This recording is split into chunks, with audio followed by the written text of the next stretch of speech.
Hola gente, ¿qué tal? Bueno, hoy les vengo a hablar sobre la doctrina social de la Iglesia, este conjunto de enseñanzas sociales, ¿no es cierto?, que la Iglesia Católica llama a estudiar y a practicar a todos los cristianos alrededor de todo el mundo, de donde sea, ¿no es cierto?, y que también va a apego a digamos, tener esta inspiración de modelo dentro del campo económico también y político. Bueno, sigue, ¿no es cierto?, siguiendo la tradición el Evangelio y el Magisterio, ¿no es cierto? Este está muy atribuido y relacionado con el tradicionalismo a la hora de forjar una nación, ¿no es cierto?, una comunidad, un país, como motor económico, político, alejado del colectivismo, ¿no es cierto?, esclavista, socialista, el socialismo, y el hiperindividualismo del hombre en el liberalismo, ni socialista ni liberal, digamos, y tampoco y alejada, ¿no es cierto?, de todas las patrañas globalistas que se aplican con su agenda progresista que distan mucho de la enseñanza, de los valores de la cristiandad. Bueno, esta está explicada, desarrollada, explicada más detalle en el compendio de la doctrina social de la Iglesia o en el catecismo de la Iglesia Católica. Y bueno, y ahí detalle viene el fin, que es esta civilización del amor, ¿no es cierto? El, habla de la palabra de Dios revelada por Jesucristo y a través del Espíritu Santo, y ahí cómo se van transcurriendo los hechos de la historia y cómo se va formando una civilización del amar al prójimo, ¿no es cierto?, del amor, y ahí cómo bueno, se construye un reino. ¿Y cómo empieza esto? La historia, digamos, de la doctrina social de la Iglesia, alrededor del año 1843, en la ciudad de Livorno, en Italia, cuando se publica el libro, o el ensayo más bien, de ensayo teórico del derecho natural, apoyado en los hechos, esto bajo la autoría del sacerdote italiano Luigi Taparelli. Bueno, y ahí él habla, se emplea por primera vez el concepto define como justicia social. Y ojo, y esa justicia social, para hacer un hincapié, no es lo mismo que hoy día acuña la izquierda, que está totalmente tergiversado y politizado. Era una justicia social que para la época era diferente, era más sensata. Y bueno, él, como él también era jesuita, nada que ver con los jesuitas de hoy, que hoy día son cualquier cosa menos cristianos. Bueno, distan mucho que sean los jesuitas, muy manchados. No así los jesuitas antiguos, ¿no es cierto? Bueno, y es así como él se transformó en el principal pionero, o uno de los principales pioneros de la doctrina social de la Iglesia. Después, por vez primera, iba a ser introducido el concepto de doctrina social, la idea, ¿no es cierto?, en el papado a través del Papa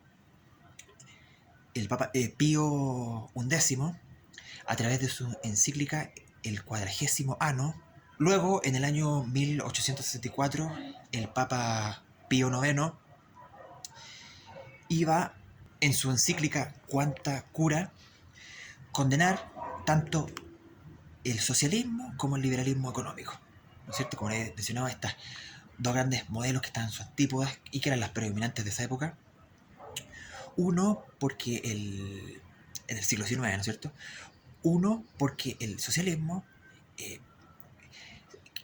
imponía o quería sustituir, quería reemplazar a través de el Estado grande, el Estado, ¿no es cierto?, el estatismo, a la providencia divina, ¿no es cierto?, y a corromper al hombre, colectivizarlo.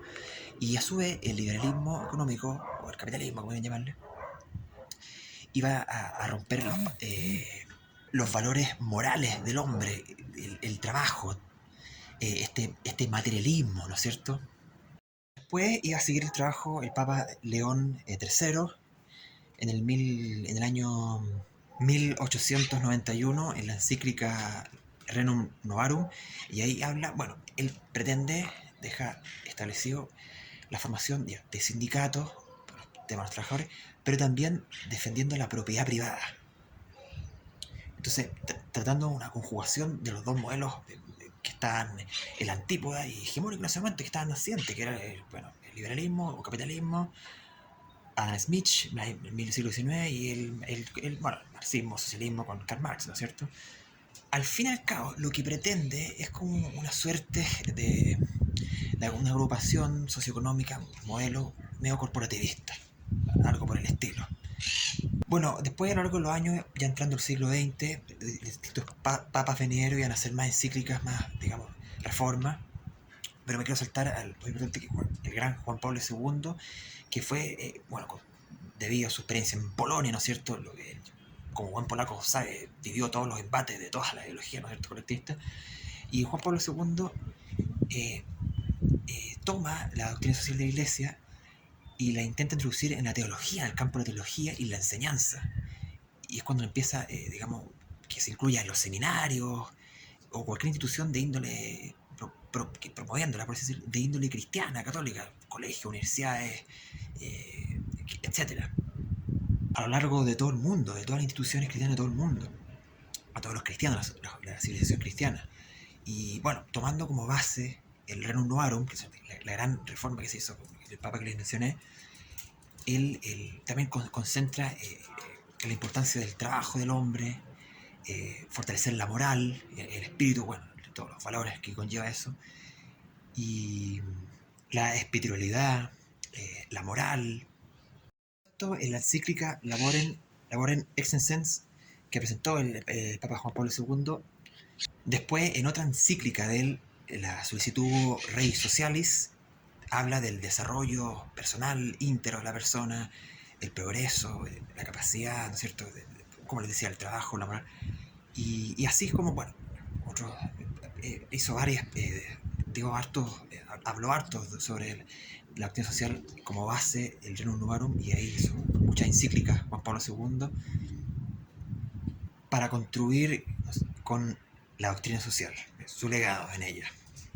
Bueno, para terminar, algunos principios de la doctrina social de la Iglesia, parte como el principio con lo que tiene que ver con la dignidad de la persona humana, el hombre, el respeto, ¿no es cierto?, de la figura del hombre, la persona, físico, moral, pero más, incluso más allá de eso, lo trascendental de eso, lo transciende a todos somos sujetos al Creador, a Dios, ¿no es cierto?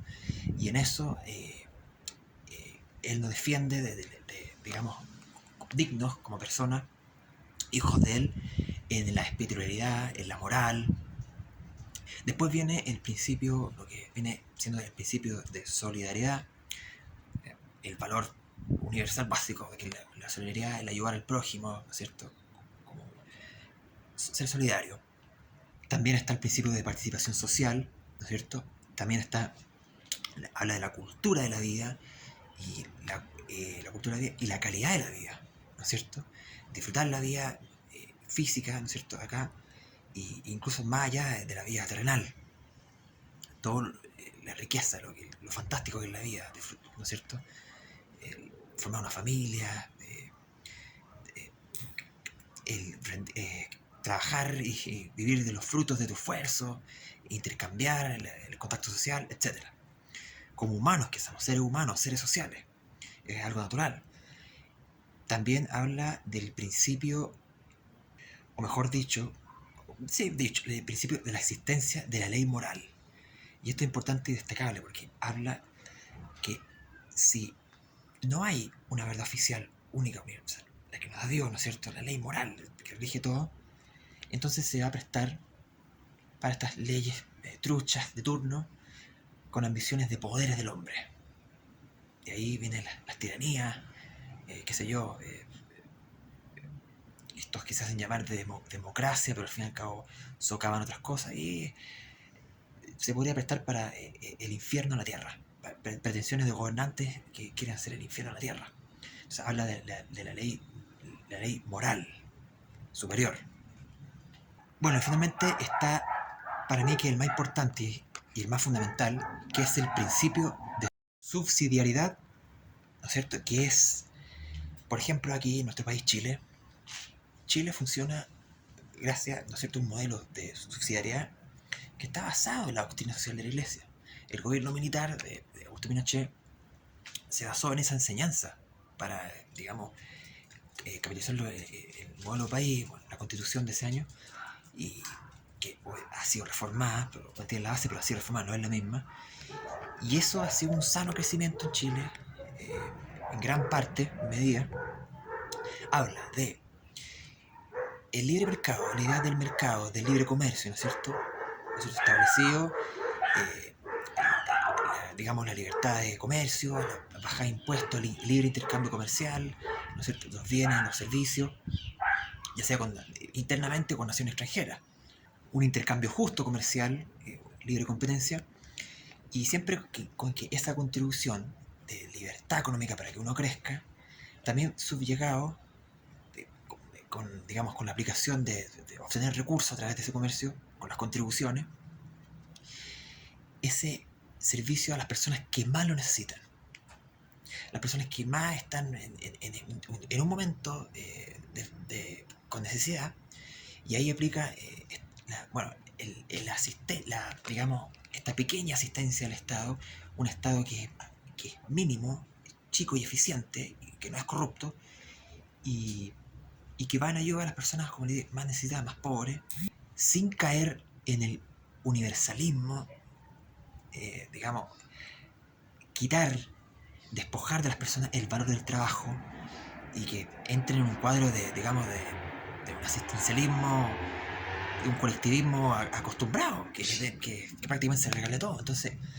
no cae este modelo subsidiario, no cae en ese estado socialista, paternalista, que aparece te ayudan todo, tú no tienes que trabajar nada, pero tampoco ahoga el crecimiento económico, la libertad económica, da la prosperidad de que uno crezca en libertad, ¿no? Su negocio, su pequeña empresa, da trabajo, los trabajadores pueden trabajar en armonía, no hay una asfixia económica y todo armónicamente, equilibradamente funciona mejor. Entonces, ahí está la doctrina social de la Iglesia. Un apego social, una ayuda social y con este motor económico que a la vez también va funcionando en sintonía. No se le puede quitar a lo otro, lo ajeno, porque es propiedad suya, y dárselo a los otros de manera masiva, y así lo acostumbra. Entonces se desmoraliza una sociedad así. Pero tampoco se puede decir en nombre de la libertad, y cuando cae en el exceso este libertinaje, ahí yo choco con el libertarismo, por ejemplo, el libertarismo político, que usted es libre individuo y sálvese quien pueda y arrégleselo usted. No, eso también está mal. Una persona que parte de cero necesita un pequeño empuje, un pie. Entonces por eso está estas ayudas sociales, según, bueno, que en Chile se da mucho acceder a cualquier bien, servicio social, y ya sea una vivienda, ocasión, según el quintil. Algo más o menos así. Bueno, eso es, entre el mercado justo, que esté la economía de mercado, pero justa, bueno, social de mercado puede llamarse esa economía, bueno, modelo, y, y también estos programas sociales, pero lo justo y equilibrado, sin caer en digamos, en las pretensiones políticas demagogas de los socialistas, los comunistas. Bueno, y eso es lo que Chile le da prosperidad por estos últimos 30 años, gracias a la constitución actual que tenemos, el modelo milagroso que tenemos, que muchos hoy día quieren, despotican ferozmente contra él, y la quieren cambiar con distintas excusas. Bueno, hay un sector que siempre ha añorado con este modelo diabólico, ¿cómo dice? Basado en el colectivismo, de, difama contra este modelo que tenemos, el que estoy hablando, palabras rebuscadas y que nunca se entienden qué quieren decir, el neoliberalismo, etc. Bueno, y por eso Chile iba bien hasta el año, bueno, ese, el octubrismo del año 2019, cuando intentaron acabar el país con eso, se le dio un freno, un paralé, y hoy día están en etapa caída, pero también gente que se supone que era del sector de que defendía el principio de subsidiariedad, ¿no es cierto? La doctrina social, incluye muchas personas conservadoras, que hoy día están traicionando eso y están llamando a una constitución actual que es camuflada actual. Un Estado social y democrático de derecho que es pusilánime a largo plazo y pavimentador de un Estado carnal, socialista y globalista. Entonces, bueno,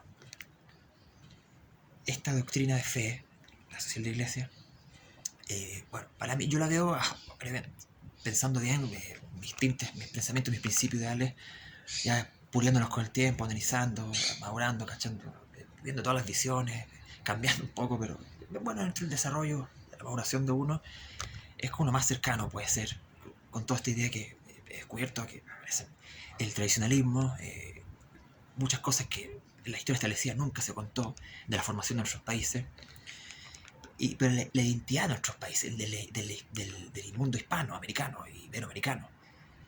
Y bueno, la doctrina social de la iglesia muchas veces se ha definido como recientemente como un corporativista, como este estatismo, capitalismo, Estado. Bueno, es que hay varias formas de interpretarlo y llevarlo a cabo. En su momento era así, pero eso fue, digamos, en sus primeros años.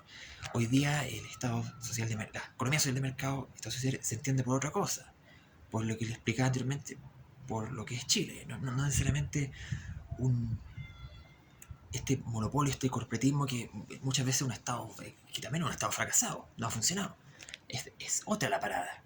Bueno, como decía, el gobierno militar y después vino los gobiernos de centro izquierda chileno, la concertación, que siguieron haciendo las bases muy bien, bueno, sobre todo los primeros años. Después hay cosas que dejan bastante que desear, que son Frei y Lagos con muchas privatizaciones truchas, las concesiones que, digamos, fueron medianamente buenas por ahí. Bueno, Elwin fue el que más salvó, pero bueno. Así que, más que nada, eso. Pero a pesar de eso, Chile se ha mantenido ahí con eso y sigue dando frutos. Hoy día estamos en una decadencia, estamos tambaleando, pero hay que tener fe que tenemos que salir adelante. Y hay que seguir defendiendo nuestro país y nuestra virtud, el corazón, el alma de nuestro país, que es esta base que es la doctrina social. Eso es lo que se ideó, lo que le ha dado prosperidad por Chile, a Chile por muchos años. Así que bueno, eso, que estés bien, espero que les haya gustado y nos vemos en un próximo video. Adiós.